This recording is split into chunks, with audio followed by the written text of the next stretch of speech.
Welcome to the Gilded Age and Progressive Era, a podcast about the United States and the world in the late 19th and early 20th centuries. I'm your host, Michael Patrick Cullinane. Welcome back to the show. Before we get started with this week's interview, I want to give a quick thanks to the show's listeners. The period of the Gilded Age and Progressive Era has grown in interest exponentially in the last few years, and I think in part that's due to Julian Fellowes' television show, which I understand has been greenlighted for a third season. So hopefully that interest will continue to grow. I've now done 70 episodes of this show, and there are a handful of people that regularly get in contact with me to discuss the show, and for that, I'm eternally grateful. They give me new ideas, they sustain me in the process of producing the shows, and so I just want to give a shout out to one of them this week. Gary McCarthy, you are an avid listener, and I want to thank you for taking the time to tune in every week. Okay, now to the show. Students of the Gilded Age and Progressive Era will have heard of the railroads being compared to an octopus. That's a metaphoric allusion. It was made famous by California author Frank Norris, who in 1901 wrote the novel The Octopus. It was a fictional book that closely resembled the exploits of the Southern Pacific Railroad and its chief architect Leland Stanford. The book that Norris wrote details the corruption of fictional legislators, the rise and fall of communities, the allure of land, and the changing society and culture of California. Capital and labor naturally feature alongside the landscape of Southern California, and Norris's book inspired many more Gilded Age authors to incorporate place as something that features prominently, as well as, say, socioeconomic forces that invisibly move characters to their terminus. There's books like Edith Wharton's Age of Innocence or Willa Cather's O Pioneers, which have an enduring legacy in the world of literature, but the image of the railroads and the era's trusts as a devious octopus is something that has remained ever since Norris's book came out. It's still iconic. And while the octopus in the Midwest may have transported grains and beef and oil, the octopus in California was fed on citrus fruit, among other commodities. The railroads brought oranges and other semi-tropical agriculture to the markets in Chicago and New York.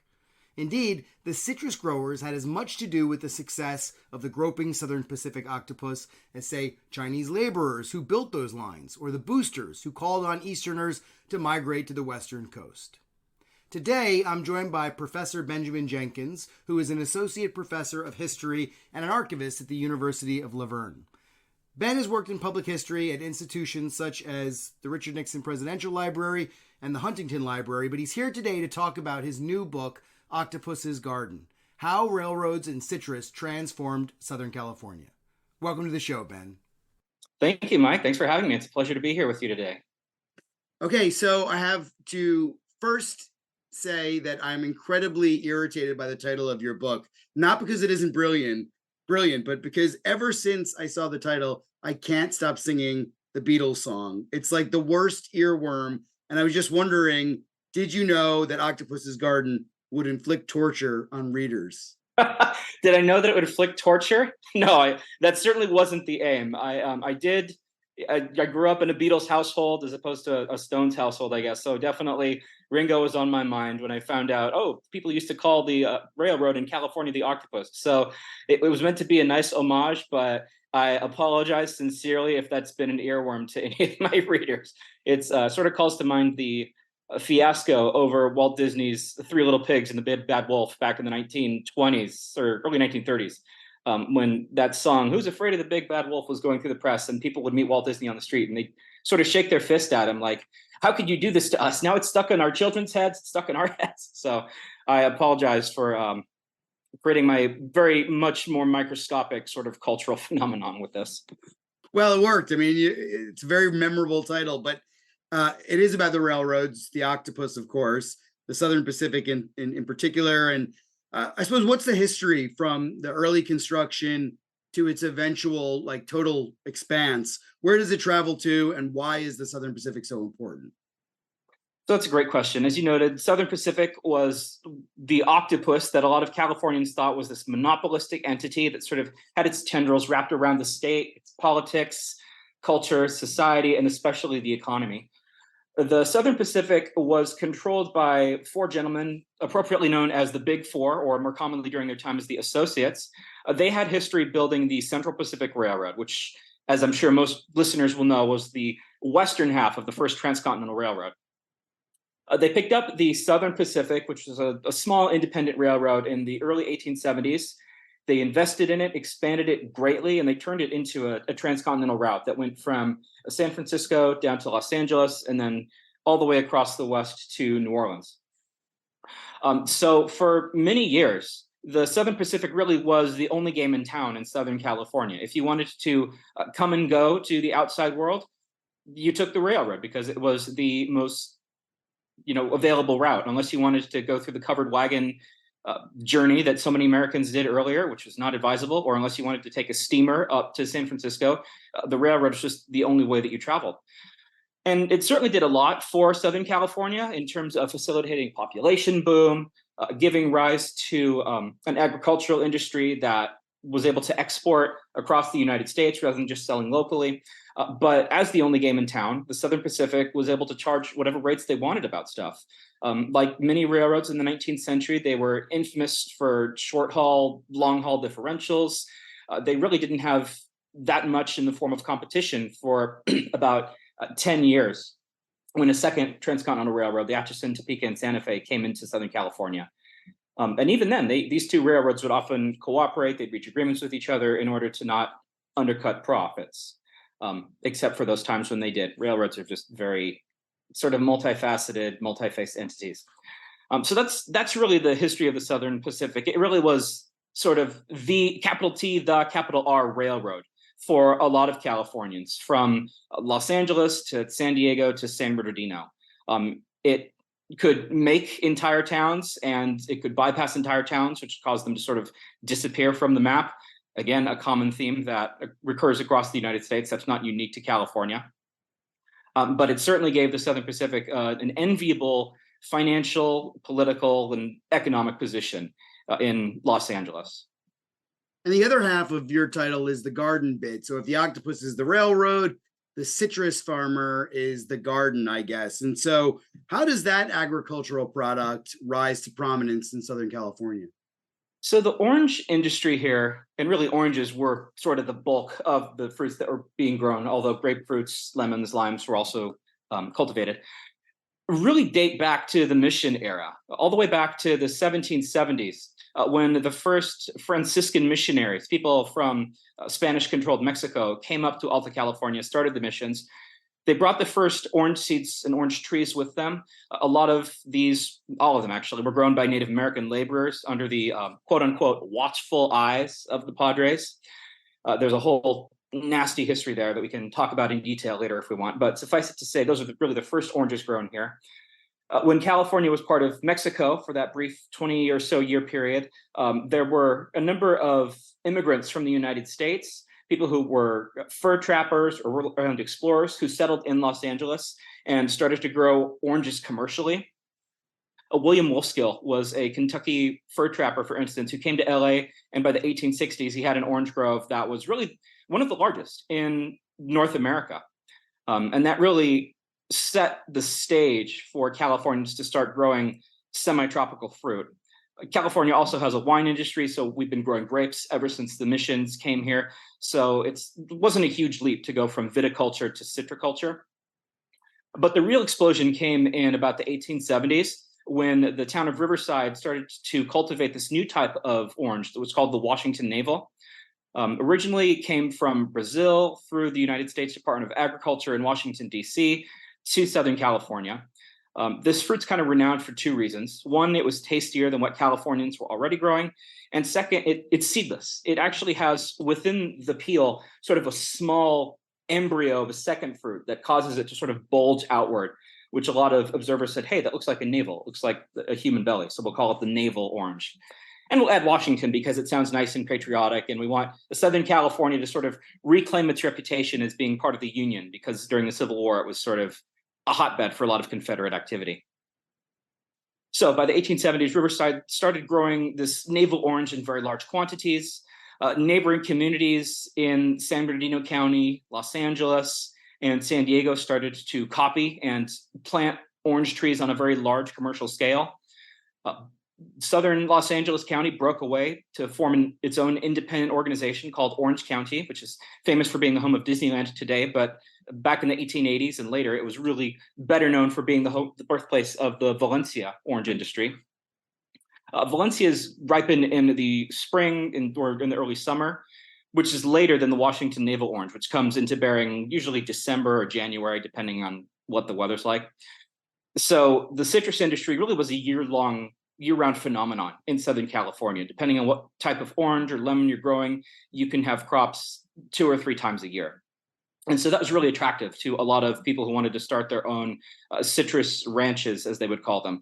A lot of orange growers very adamantly said, we're not farmers. We don't scratch at the earth. We're not like those maybe down on their luck families who are living out in the Midwest, who are being just tenant farmers in many cases. Many of the folks who grew oranges in Southern California were wealthy, retired New England gentlemen, and they were able to afford indigenous, Chinese, or Mexican-American labor to do the actual hard work of planting and cultivating and packing the fruit.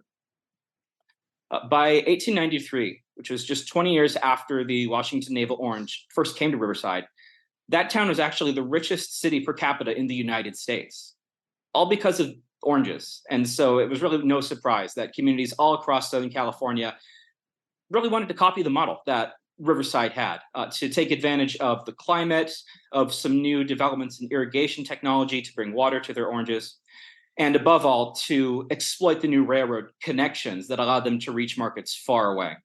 Early on, orange growers really sold to people up in San Francisco. The California local market was all that they could reach. But after the Southern Pacific came to Southern California, that allowed these orange growers to say, okay, maybe we can start extending outwards a little bit. We can take advantage of these new railroad cars, these refrigerator cars, to push all the way out to the Midwest. And as that technology improved, eventually make it to the East Coast. So it was really the railroad that allowed oranges from California to become the dominant force in the American citrus market, to overcome Florida, and to really create this idea that California is sort of a land kissed by the sun, or sun-kissed, as the big orange organization called itself and still calls itself to this day. That's a great story of the two separate entities in a way, but the confluence happens in your book too. And you mentioned Riverside as a good community to look at, but you also mentioned in the book Redlands as well. And I was wondering if you could say something about how the confluence of the railroad and the boom in the orange business leads to the development of these towns. I mean, Riverside was there before the orange boom, but places like Redlands and maybe other places in California that you could tell us about, they spring out of this confluence. They do. You're absolutely right. The confluence that led to communities like Redlands, Laverne, where I teach, which is also a citrus town, really reached a fever pitch in about 1887. By that year, Southern California was in the height of a real estate boom. The two transcontinental railroads that came through here, the Southern Pacific and the Atchison, Topeka, and Santa Fe, entered a rate war that year, where they were constantly trying to undercut each other's costs. And at one point, it was said that settlers could get from Kansas City to Southern California, to Los Angeles, for the rate of $1. Obviously, $1 was a lot more money back then than it is today, but still something that most Americans could have scratched together without too much trouble. So that resulted in tens of thousands of people coming out to the Golden State, coming to Southern California, where they would be taken through places like Riverside or Pomona, which was an early adopter of citrus, and it's a pretty large town in eastern Los Angeles County to this day. And so as people came out on the railroad and were buying up land, they decided, well, we're going to grow oranges. We've seen these successful communities. We've heard in the newspaper that California is becoming the Orange Kingdom. We've read these articles about citrus fairs from New Orleans to Louisville to Chicago. So Americans by the 1880s were very mindful of the fact that California was sort of rapidly becoming the citrus capital of America. And so these new settlers would just buy up huge lots of land. They would put together new towns. And I think in 1887, at the height of that railroad rate war, something like 30 new citrus growing towns came into being from Los Angeles to San Bernardino County, mainly along the lines of the Santa Fe Railroad. And a little bit east of San Bernardino was the city that you mentioned, Redlands, which I was actually just there a few days ago. I was out there library looking at some historical manuscripts, and it's really the story that I'm telling you now. People wanted to come, they wanted to grow oranges, they wanted to use the money from that to build a large, impressive community. The people of Redlands paid a pretty large amount of money, a few $1,000s, to get the Santa Fe to build a station there. And so they were on the main line of the Santa Fe. It took a little longer for them to convince the Octopus itself, the Southern Pacific, to come to town, but eventually they were able to accomplish that too. Redlands kind of has this reputation for being sort of a center of affluence within the Orange Empire. I mentioned before that a lot of people who were taking part in citrus were like retired people from New England, maybe people who came seeking cures for tuberculosis or other lung afflictions or health problems, which made Southern California and its sunny environment very popular back in the late 19th century. So a lot of these wealthy people just sort of pooled their money together to open up packing houses, to start orange groves, to convince the railroad to come to town. And Redlands liked to really visibly display the wealth that it got from the citrus industry by building these large, impressive civic structures. Its public library, for instance, is to this day one of the largest and most beautiful in Southern California. It built a large railroad station. There was an entire neighborhood that was called Smiley Heights or Canyon Crest Park, and it was named after essentially the two guys who really made Redlands, Alfred and Albert Smiley. And they really were at the forefront of this effort to push Redlands as being like the richer citrus community than Riverside, sort of a rival to their neighbors to the south. So there was really this friendly competition between a lot of different communities in Southern California to say, we're rich from growing the orange industry, but we're richer than this other community that also is taking part in orange and lemon growing. So it was very much a result of the fact that there was already money flowing in. There was significant investment even before the oranges started to return profit. In other words, people who were not wealthy to begin with didn't really get rich off of citrus later on. You had to have good money to come into it, and it would make you more rich over time. But it wasn't something that, say, Midwestern farmers who were tenants maybe would be able to come out into California to easily afford. Yeah, I really want to talk about labor because that's a central focus of your book. Before we do, though, I might just ask you a little bit about some of the ancillary, not necessarily industries, but the ancillary sort of technologies and innovations that come out of this confluence of citrus and the railroad. So one of the things that I was fascinated in reading your book about was the marketing that went on, and I mean largely around labeling and promoting citrus, and then also the refrigeration cars and how they came to, extend the reach and the spread of citrus fruit. So maybe you could say something about how not just the railroads competing, but the competition for new innovation was leading to an expansion of the citrus industry. Absolutely.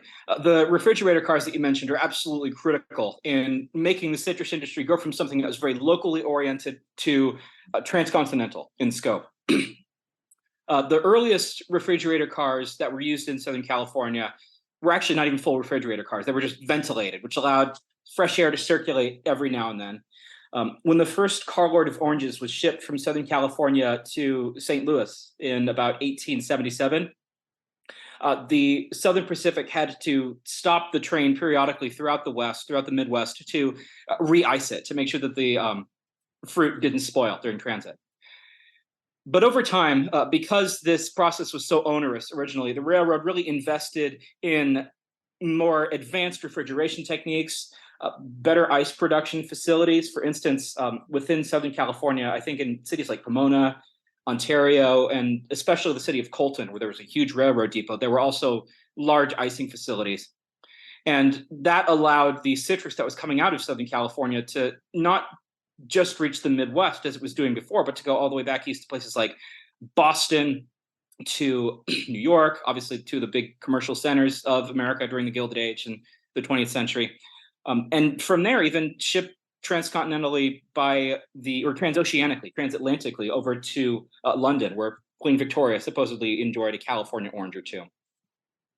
And again, that competition between the two railroads, the Santa Fe and the Southern Pacific, really spurred this effort. They were constantly battling each other to build the best refrigeration technology, to upgrade their fleet of what were called reefer cars, Although, in 21st century, we see reefer as having sort of a slightly different definition. It meant refrigerator car back in the 1880s and 1890s. The Santa Fe established its refrigerator dispatch to serve Southern California's oranges. The Southern Pacific responded by creating the Pacific Fruit Express. Both of these were large and influential and commercially successful and really made a name for California citrus. But as you indicated, the advertising was equally important in sort of making that name prominent. We can see multiple ways that citrus growers were advertising their product in the late 19th and then into the 20th century. One way that they did this was through these orange fairs that took place across the United States, first locally in Southern California, but then by the 1880s, expanding outwards to places like New Orleans, to Louisville, where different national and international expositions brought attention to oranges. I'm sure a very large number of listeners to this podcast will be familiar with the World's Columbian Exposition, which took place in Chicago in 1893 as a 400th anniversary celebration of Columbus coming to the New World.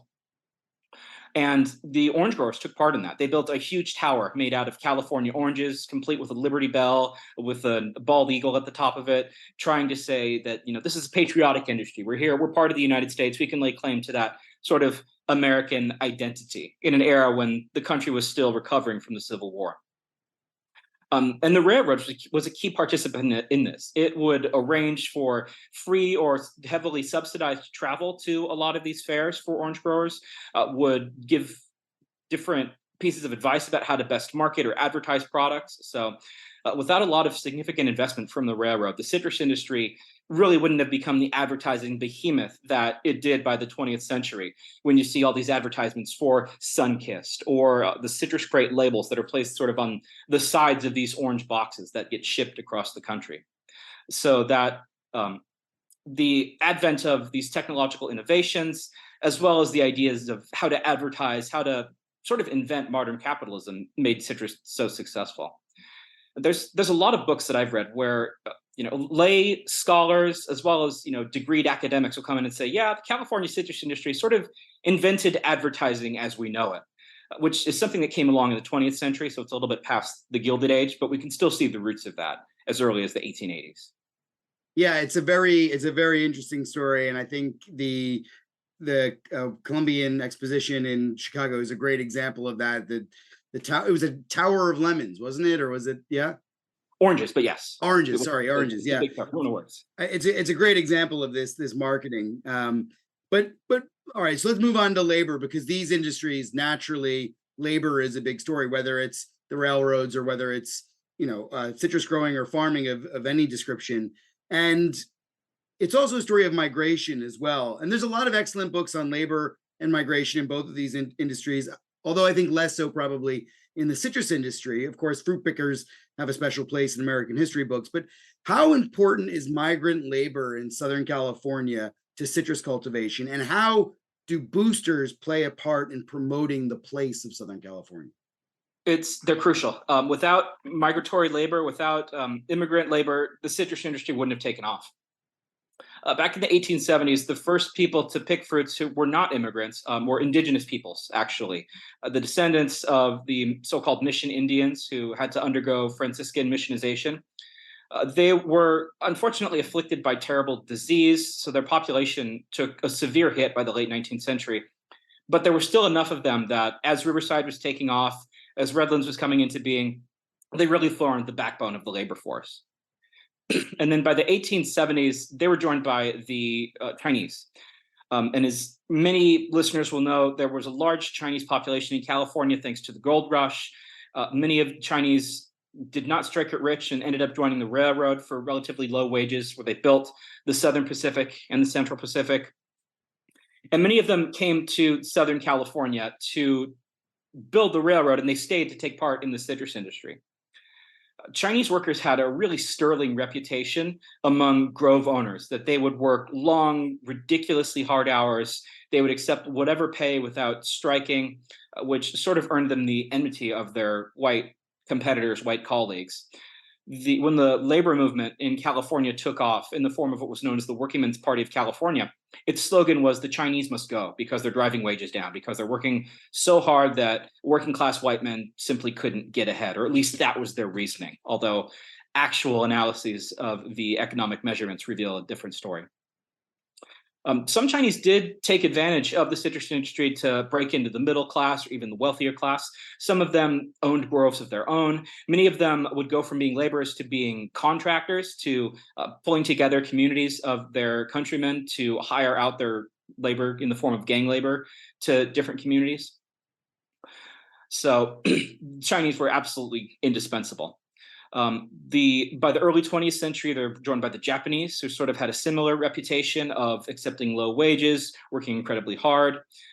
These two communities, especially the Chinese, were well practiced at citrus agriculture. China has been practicing the cultivation of oranges and lemons longer than just about anybody else on the planet. So they introduced new techniques, new irrigation methods to help the citrus industry in California take off. I would be remiss if I didn't mention what became the largest population of laborers in the citrus and in the railroad industry by the 20th century, which was Mexican and Mexican American workers. California was, of course, part of Mexico very briefly in the 1820s and to the 1840s. And so there was always a sizable Spanish-speaking population here. Thanks to immigration that was spurred by factors like the Mexican Revolution of the 1910s, that population of Mexican and Mexican American workers increased dramatically, to the point that by the 1920s, really the entire California farm sector, not just oranges, but every crop that was grown here, really was dependent on transient Mexican American labor. That is, people coming maybe into the Central Valley of California to harvest during the summer, during the fall, and then coming into Southern California to take part in the citrus industry in the winter when the Washington navels would come into bearing. Mexican communities came wholesale to California. It wasn't just the men. Wives, sisters, mothers would come as well, where they would not only take care of homes, but many of them would work in packing houses too. They would take part in the citrus industry. And especially during World War II, when a lot of men were off fighting war and women were taking part in factory work, Mexican American women really stepped up in large numbers to take part in packing houses, to prepare fruit in Southern California to continue that supply going, which was particularly helpful because the Army had a number of contracts with Sunkist, the orange growers. So all these communities were pivotal to the growing of oranges and lemons. They laid the railroad tracks, ran the trains, especially during World War II, when the so-called braceros came from Mexico to take part in short-term contracts where they could work legally in the United States for a specified period of time. And yet they didn't receive a lot of gratitude for their work, unsurprisingly. A lot of advertisements, newspaper editorials, public opinion overall really looked sort of unfavorably on minorities, especially on Asians and the Chinese in particular. People thought, oh, they're just too different. We have to segregate them in their own communities. They can't live with the rest of us. Mexican Americans were forced to live on the opposite side of the railroad tracks from many different communities. So hence the phrase wrong side of the tracks, right? Where minorities were segregated from some of the wealthy white folks who actually owned the orange groves or owned the railroads. There is some pretty virulently racist advertising to come out of this period. I think in the book, I talk about some of the citrus crate labels that caricatured Asian Americans, Mexican Americans pretty gruesomely.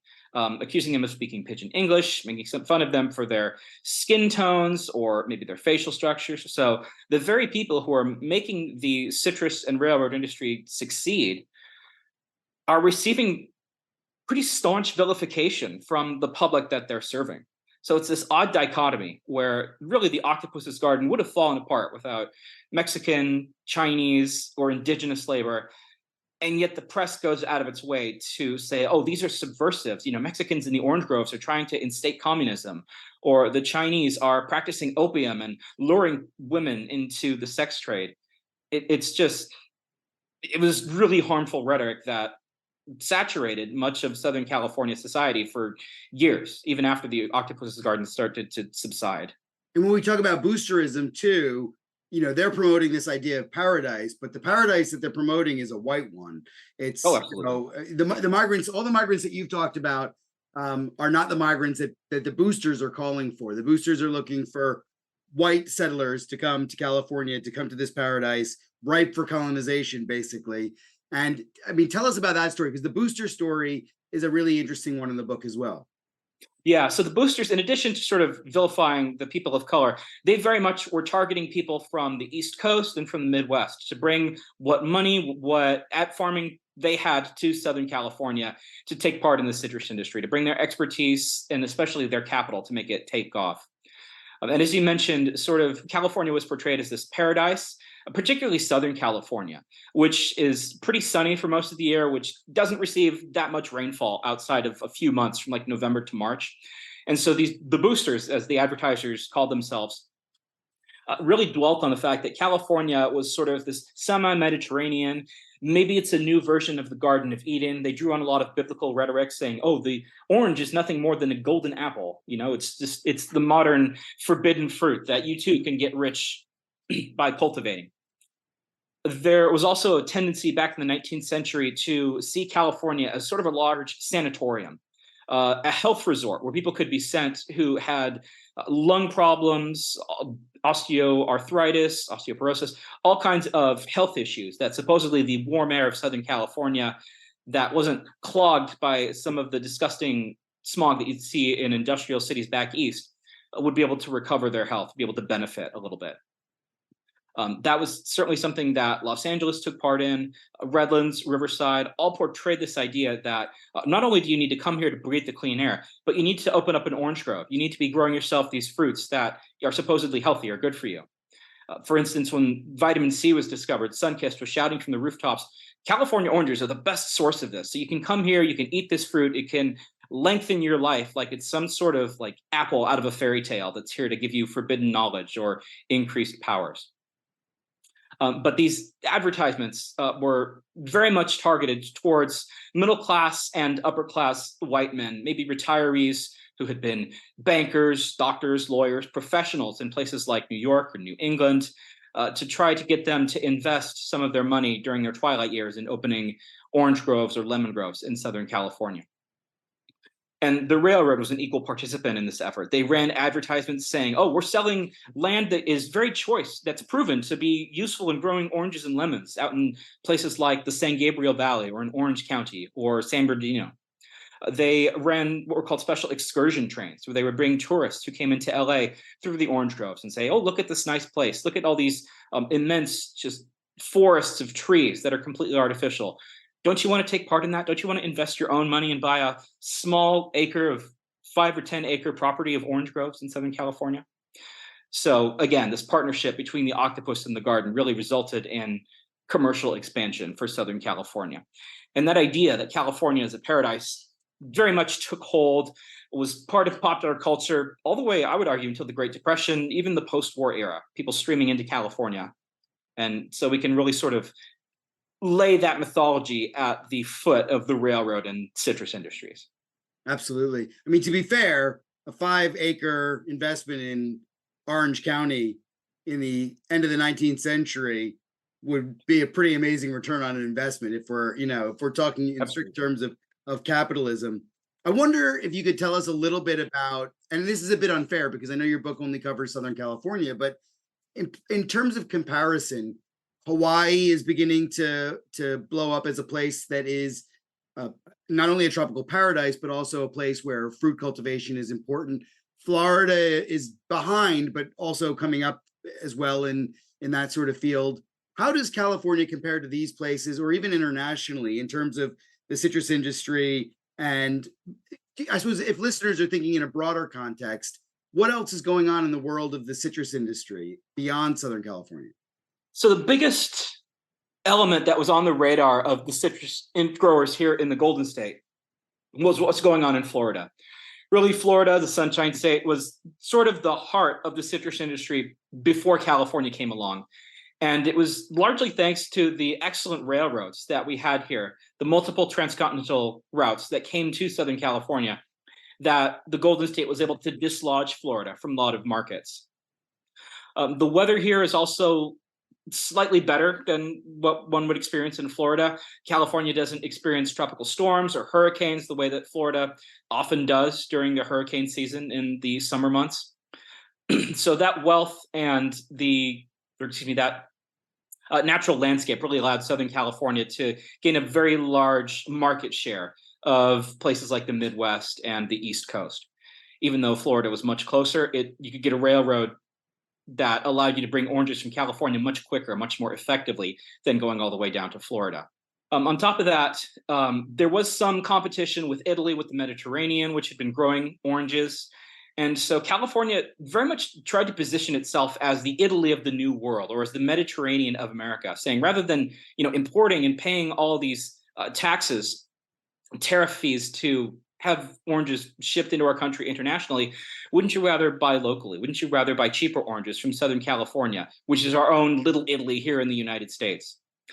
There were communities in Southern California that named themselves after Italian towns. Venice Beach, California, for instance, building sort of models of the canal that one would see in that city in Italy. So California very much trying to sort of take the identity and in the process take the market share of places like Italy and Florida. As far as I know, citrus wasn't a huge deal in Hawaii. I know Dole and pineapple were very much in commercial swing by the late 19th century. And of course, the sugar industry has a very strong connection in Hawaii. And actually, California sugar growers participated in that, hence C&H Sugar, which is still one of the big producers today, right? But really trying to keep up with and eventually surpassing Florida and the Mediterranean orange producers were the source commercial growth and the reason for existence of the Southern California citrus farms. Yeah, and I'm so glad you brought up weather and the environment, because obviously in the book, the forces of labor and of capital, they naturally feature, but there is a third character here throughout the entire book, and that's the environment, whether it's the land, the temperature, the water, the topography.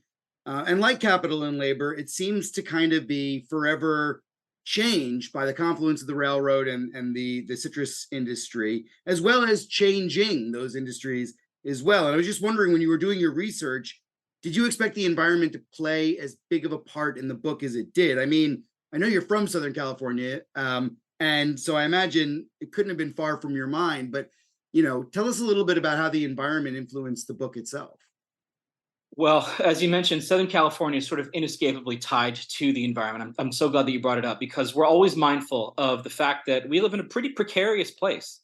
We're very close to the San Andreas Fault, which was where the North American and Pacific tectonic plates come together. So we are earthquake country.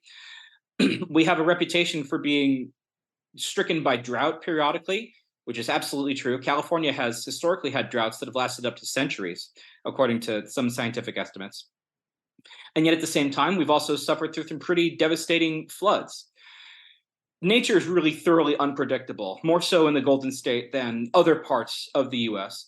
And so I sort of knew going into this book that nature was going to have something to say about the citrus industry. And it sort of has this sort of love-hate relationship, if you will, with the orange growers and the railroaders, because a lot of Americans had this idea that resulted from centuries of conquest, from manifest destiny, that wherever Americans went, wherever they opened farms, built railroads, opened factories, created communities, they were sort of creating new value. They were fulfilling the mission that God had supposedly given them to improve the land, to make it productive, to show the rest of the world how to form a beneficial and economically prosperous community. And so people in California really had no compunctions about tearing down mountains, forests, redirecting the flow of rivers and lakes, pumping water out of their aquifers to feed the orange groves, or to make sure that they had enough water for the boilers of steam locomotives. So if you take a look at the advertisements of Southern California, what was officially coming out of newspapers or railroad brochures, they very much tried to advertise California as being sort of this natural paradise.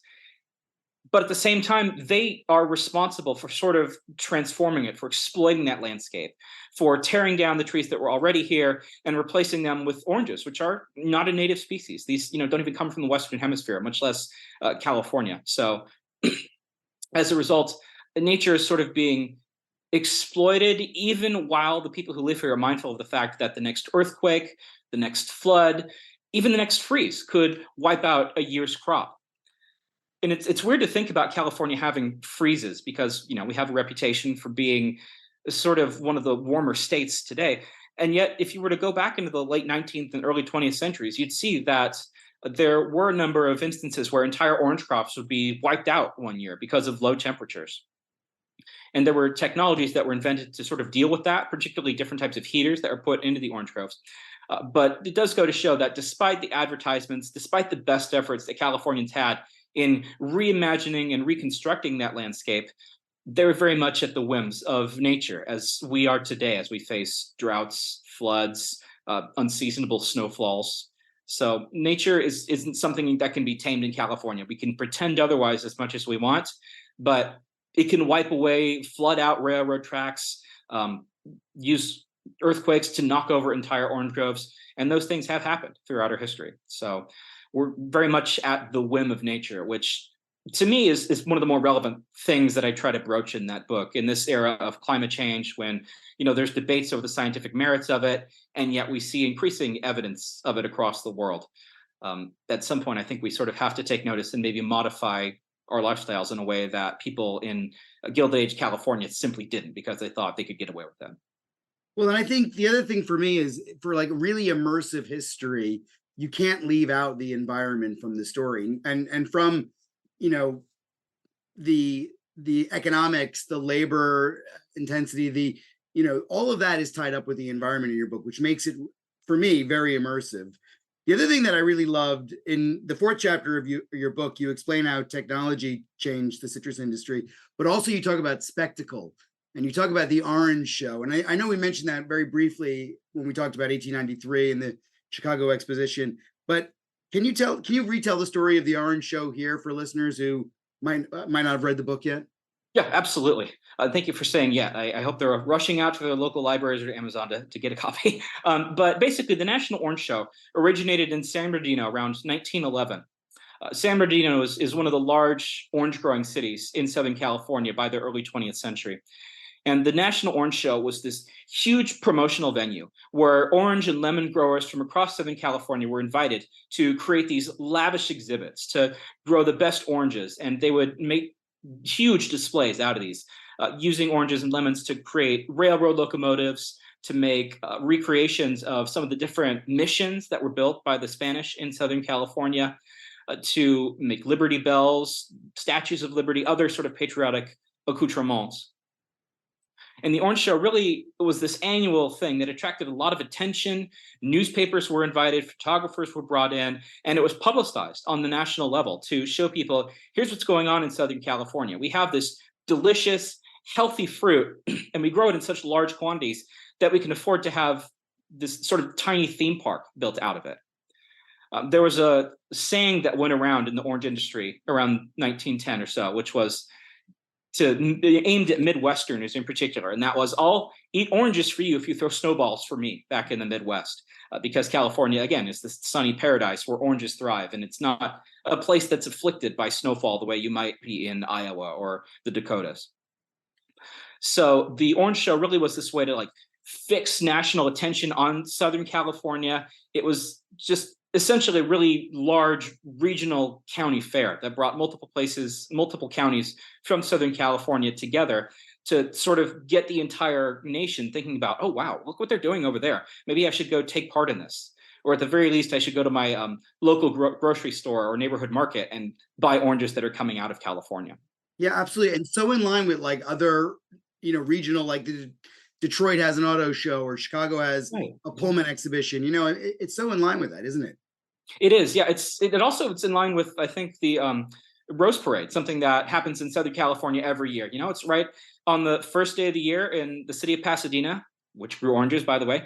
We have every year this tournament of roses where huge parade floats show, look at all the great flowers are growing in California, and look how sunny and bright it is on the first day of the year when other regions of the country are bundling up and maybe blowing into their hands and setting fires. So yeah, it's very much meant to celebrate a local industry, and it does fit into that broader pattern of, other regions of the United States celebrating what it is that makes them unique or what they bring to the culture and the economy. California really took advantage of the orange industry to say, this is what makes us distinctly Californian, but also makes us an equal player in American economy, society, culture. So we're sort of unique, but we're also contributing to the greatness of the nation through that agricultural community. They really saw it as sort of a patriotic endeavor. So, Ben, what then are the legacies of these industries today? I mean, you mentioned at the close of your book the mural around Riverside, where there's a big orange featured. What's the national legacy of the citrus industry and the railroads from the Southern California region? I think the national legacy is really this idea that Southern California, for good or for ill, is a paradise, right? It's where all these different cultures sort of come together to live the American dream, even though we've talked about some of the dark side of that a little bit earlier in this podcast. It's supposedly a place where people can come regardless of their background, their wealth, their status, can participate in the orange industry, can sort of live the healthiest, best life and demonstrate to the rest of the United States sort of what it looks like to live in tandem with nature while also exploiting technology to live a productive and modern lifestyle. To my mind, the citrus industry and railroads really fit into the broader pattern that Americans have of the country being a sort of city on a hill for the rest of the world to copy, right? We're offering an example for the rest of the world to show this is how things get done. This is how you build a productive society that's in line with nature and in line with God's design for the universe. And even after citrus and railroads started to decline, California really still maintained that reputation. You know, whether it was with the rise of Hollywood, the big tech industry, it's still sort of seen as the cutting edge of American culture and society. I'm not trying to say that California single-handedly influences the rest of the nation and the rest of the world, but a lot of Californians probably would think that way, that we are sort of a national leader. And that was certainly the case back when we were showing people how to practice industrialized agriculture, how to make it ensconced in the culture and in the economy.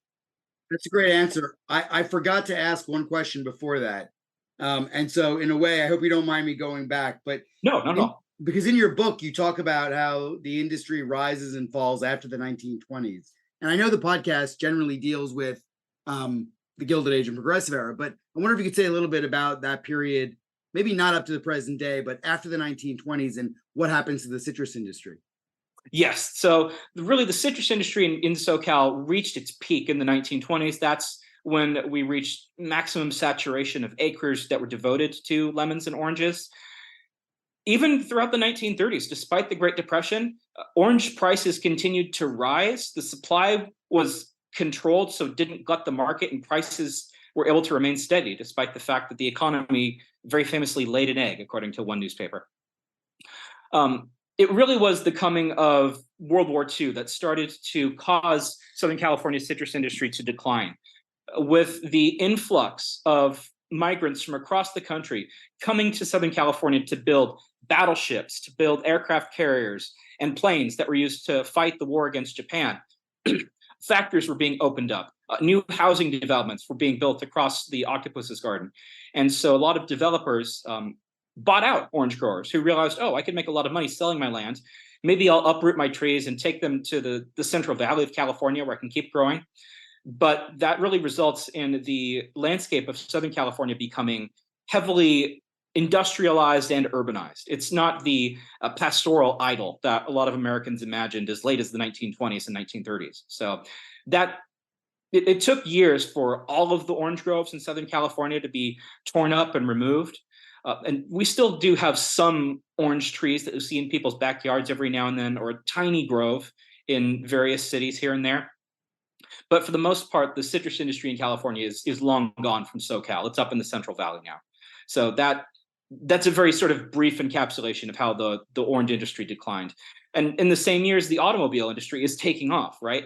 There's all these new roads, the interstate highway system that's meant to service all these new expanding communities in places like Los Angeles County. And so as a result, railroad traffic is drying up.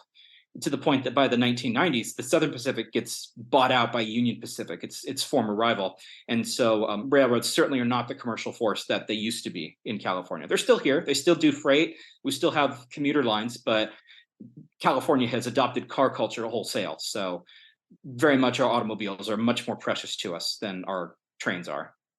So then, is there anywhere that a visitor could go today to see the Octopus's garden, or is it past? There are a couple places. That's an excellent question.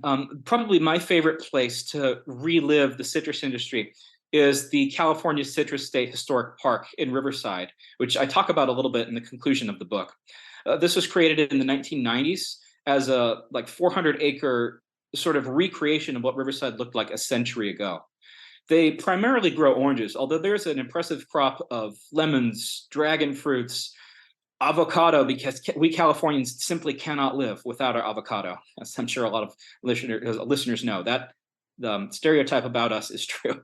I think the rest of the world can't live without a California avocado either. I mean, it's kind of caught on like wildfire. It is, yeah, exactly. From avocado toast to California burritos, right? Everything seems to benefit from having avocado in it. But you can go to the California Citrus State Historic Park. You can take tours of the orange groves, and depending on what time of year you go, you might be able to go home with some free oranges or other citrus fruits. My hometown, Laverne, California, where I grew up, also has what's called Heritage Park, and they do sort of the same thing. They have about, I think it's like 10 or 15 acres of oranges, where they still will sometimes have smudge pots to show how we kept the crops from freezing. They'll invite people in to come pick the oranges every now and then to show what a really difficult task that was for all the laborers back as late as the 1920s and 30s. So there are places you can go in Southern California where the orange industry still exists, but today it's much more of a novelty. It's more of a tourist attraction than it is a commercial driver. Today we're all about Hollywood. Big tech is a large part of Southern California as well.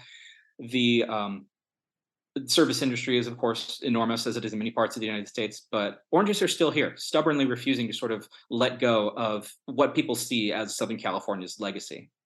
Well, I know that the orange is on the Florida license plate, but in many ways, I feel like California needs to get an orange right on the back of its license plate as well. And Ben, the book is stupendous. It's really, really good. And I'm gonna use it in my teaching because I think it offers a cross section on so many parts of America during the Gilded Age and Progressive Era. Thanks so much for joining the show. Well, thank you for having me, Mike. It was a pleasure to talk to you. And yes, I would absolutely love to hear what your students think and what listeners think about the Octopus's Garden as well. Well, that's all we have time for. Thanks for listening. You can follow the Gilded Age and Progressive Era on Twitter or on my website, michaelpatrickcullinane.com. Please consider subscribing or reviewing the podcast wherever you listen, because it really makes a big difference and helps direct others to the show. I hope you'll join me again for the next episode.